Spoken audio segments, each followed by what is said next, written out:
Ninanamnam ko pa ang masasayang araw ng nakaraan nang marinig ang malambing niyang tinig. Good morning, Vance. Thank you.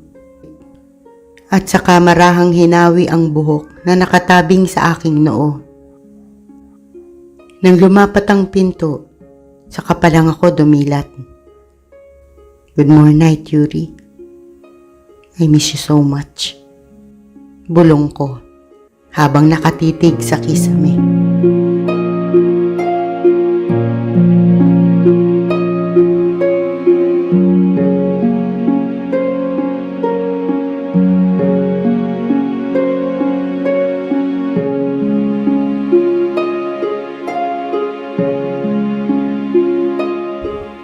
Hindi ko alam kung anong oras na ako nakatulog. Pero natitiyak kong halos magliliwanag na.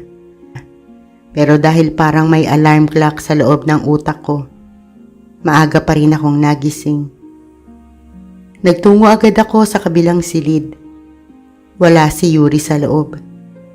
Maayos na ang sapin ng kama, ang kumot at mga unan. Pero naroon naman ang palatandaang nahiga siya sa kutsyon. Dahan-dahan akong bumaba sa hagdanan. Mabangong amoy ng binubusang bawang ang sumalubong sa aking ilong. Napangiti ako. Parang nakikita ko na ang makunat-kunat na sinangag. Itlog na sunny side up sana, pero mukhang scrambled egg. At tostadong hotdog na nakababad na sa tasang may ketchup. Good morning! Masaya niyang salubong pagkakita sa akin.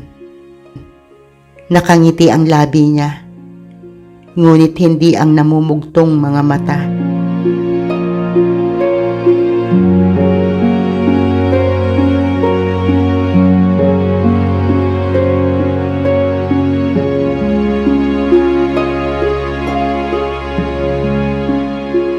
Hindi ako sumagot.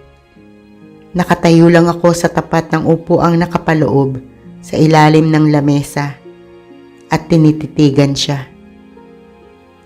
Sinabi niyang iniiyak na niyang lahat para tapos na bilang sagot sa nagtatanong kong tingin kung bakit gano'n ang mga mata niya. At saka ipinagpatuloy ang paglalagay ng pinggan sa ibabaw ng mesa. Iniwasan pa rin ang mga mata ko.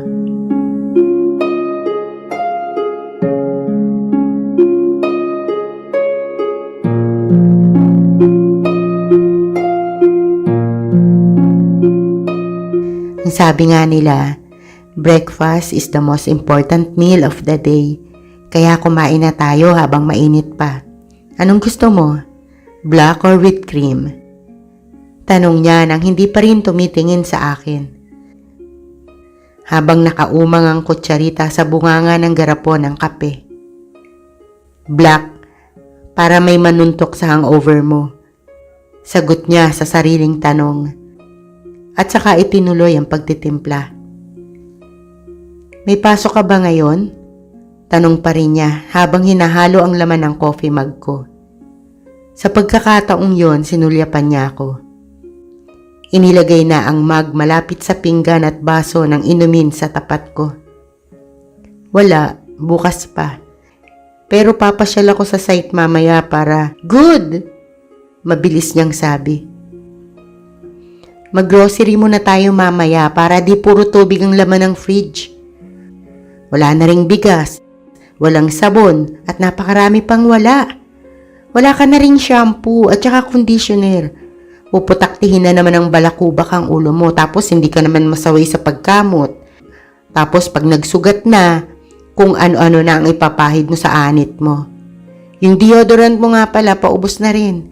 At saka yung toothpaste, wala na namang takip. Kapag napuntahan nyo ng ipis, hepa ang aabutin mo. Pati yung... Malakas kong pagtawa ang pumutol sa mga sasabihin niya pa sana. Tumingin na siya sa akin. Dulo ng tinidor ang iniumang niya sa mukha ko at pinandilatan ako ng mga mata. Mag-aalmusal na ba tayo o magsesermon ka muna? Malamig na oh. Natatawa kong sabi, sabay salat sa sinangag gamit ang likod ng aking palad. Gusto kong pagaanin ang bumibigat na atmosphere sa loob ng kusina ko. Iyon ang naisip kong paraan upang masabayan ang pag-iwas niya sa mga tanong na hindi pa niya handang sagutin. Maaga pa para pag-usapan ang problema. Gusto niya munang sarilinin ang dahilan ng pagsulpot niya. Kung kaya hahayaan ko siya. Kilala ko si Yuri. At kabisado ko ang topak niya. Umirap siya bago inalis ang takip ng pang-ulam sa sinangag na mainit pa rin. Huho! Nasambit ko pagkakita sa pritong itlog. Buo ang pula nun at bilog ang hugis ng puti. Marunong na siyang magluto. Siguro nakasana sa pagiging asawa ni Limuel. Tila kinurot ang puso ko sa naisip.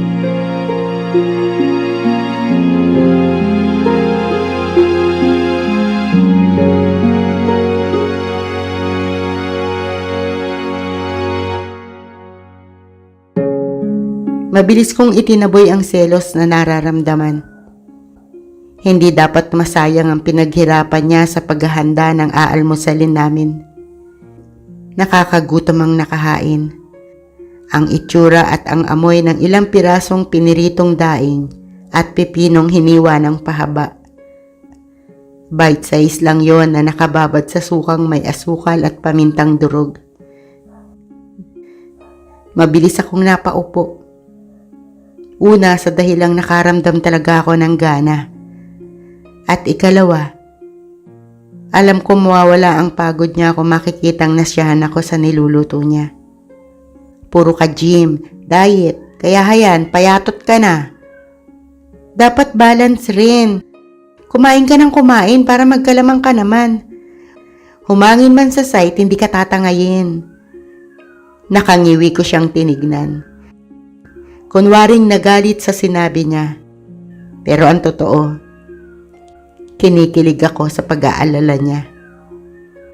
Parang kinikiliti ang puso ko nang salina niya ng sinangag ang pinggan ko. Nailing ako nang damputin niya ang daing na kukunin ko na sana. At simulan iyong himayin at ilagay sa gilid ng sinangag ko. Huwag kang umarte. Malinis ang mga kamay ko. Sela nito? Takot naman sa tinik.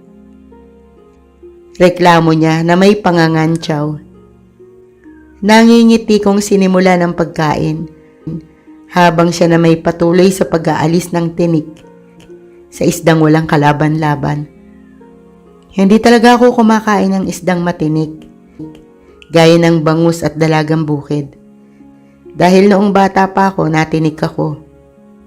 Naimpeksyon ang lalamunan ko at kamuntik na ako mamatay. Pero kung daing at tuyo, nakakain ko. OA lang talaga siya. Kahit sa mga inaatinan naming handaan o kahit sa restaurant pa. Basta isda ang inihain, siguradong hihimayin niya muna at saka ilalagay sa pinggan ko. Sisiguruhin niya munang wala na yung tinik. Wala siyang pakialam kung pagtinginan man kami ng mga tao. Yung iba parang nandidiri pero mas marami yung nangingiti. Umaangat ang dibdib ko sa pagmamalaki. Isang magandang babae ang kasama ko. Maganda pero walang arte sa katawan. Cowboy Jeprox. Very flexible. Kahit kanino kayang makisama. Mapera o walang pera. Mataas na tao o mababa ay kayang-kaya niyang pakibagayan. Kahit t-shirt at pantalon lang ang suot, kahit binili lang sa ukay-ukay ang damit, nadadala niya ng maganda. Kahit hindi magpahid ng kung ano-ano sa mukha, kahit walang pintura ang nguso, maganda pa rin siya. Naniniwala akong kung mag-audition siya sa mga talent center, tiyak na matatanggap siya. Pasado siyang maging artista. Kaya hindi ko maintindihan kung bakit binabaliwala lang siya ni Lemuel. Hindi siya kinatatakutang mawala o maagaw ng iba.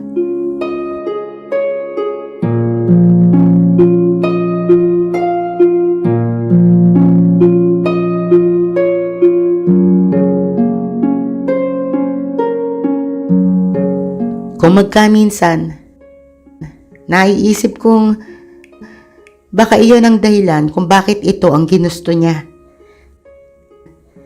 Na baka isa itong malaking hamon para sa kanya. Nacha-challenge siya. Parang tanga lang, di ba? Mas gustong makuha yung may ayaw. Bakit kailangan niyang ipilit ang sarili sa walang kwentang lalaking gaya ni Lemuel? At least ako, hindi ko pinipilit ang sarili ko sa kanya. Kung sana ganun din siya. Kaya niya rin sanang itago ang nararamdaman niya. Kahit paano, hindi sana siya nasasaktan gaya ng sakit na pinagdaraanan na naman niya. Kung hindi siya aasa, hindi siya masasaktan.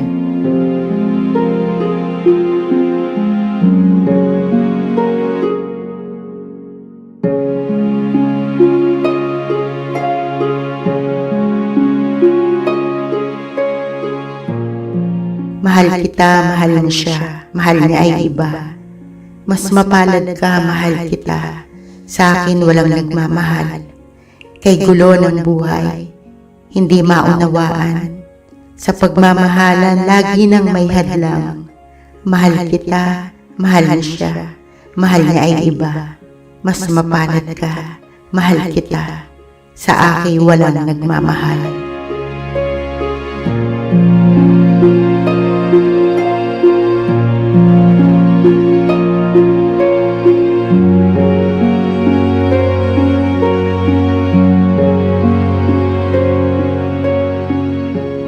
Natigilan ako sa sounds na narinig mula na naman sa kapitbahay ko. Ang lakas makabad trip.